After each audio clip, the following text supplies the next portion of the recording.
New caller. New caller. Hello, it's Fiona from Infuse Helpline. How can I help you today?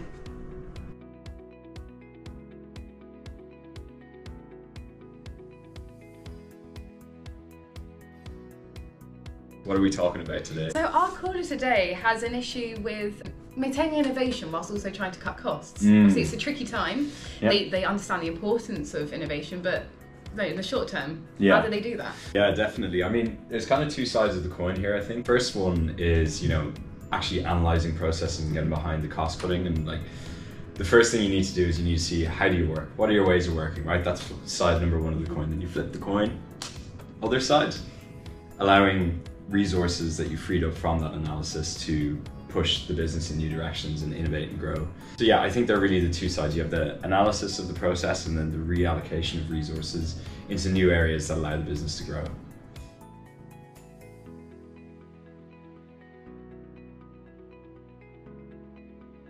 Right, so that first side of the coin, the analysing processes, I'm imagining you can get a lot more information from that.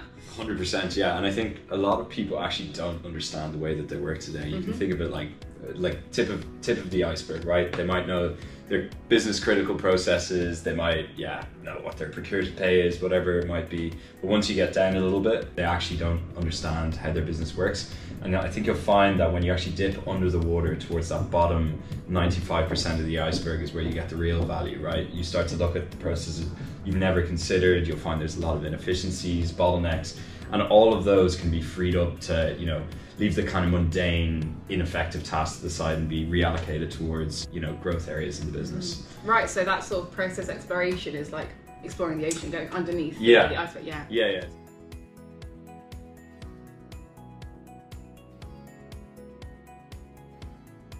The other side of the coin, which we mentioned earlier, is that reallocation. But innovation is definitely the sexier side of business, I would say, right? Like, who wouldn't want to move away from the mundane tasks that can maybe be automated or improved, and move on to areas of the business where you're, at the cutting edge of your industry, working on ways to grow your business. And I think also an important consideration that's often overlooked in these two halves of the coin is that in analyzing your processes and identifying inefficiencies, you can free up resources and allocate them towards innovation without additional costs. So it's not that you are just analyzing processes, which is overhead, and then doing innovation and growth, which is also overhead.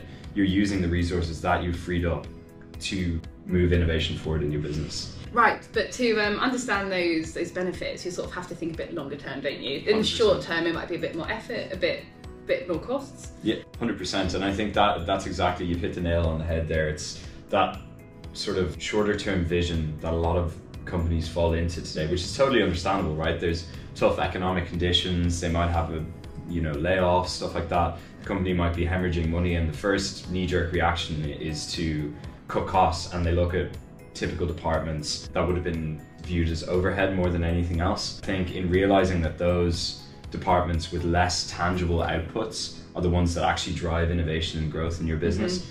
If you keep funding in those departments, you can still grow while cutting costs through analyzing your processes, if that makes sense. Yeah, that makes sense. I guess it's a bit like looking at a company as a child. Interesting. Okay, go on. So the child, when they're learning, when they're developing, they're playing with Lego and things. So when times get a bit tough, you might think to take away their toys, take away everything that they're playing with. The unnecessary expenditures, right? Yeah, everything that they're working with and they enjoy, but in the long run, these things help them develop. Yeah. And if you take away the things that help them develop and grow those skills, they might not, grow up to be an engineer. Yeah, right. So like, if you're giving your kid Lego blocks when they're younger, or even, especially when those times are tight, gives them the opportunity to develop, and without those Lego blocks, they might never have been inspired to be an engineer or whatever it might be, in the end. Yeah, no, I definitely agree with that analogy, I think. So yeah, that's a critical point, as well as having that longer term view. You might not see benefits right away. By having the self-control to realize what the benefits will be across a longer time horizon, I think you can really reap the rewards from sticking through with it, funding those areas in your business.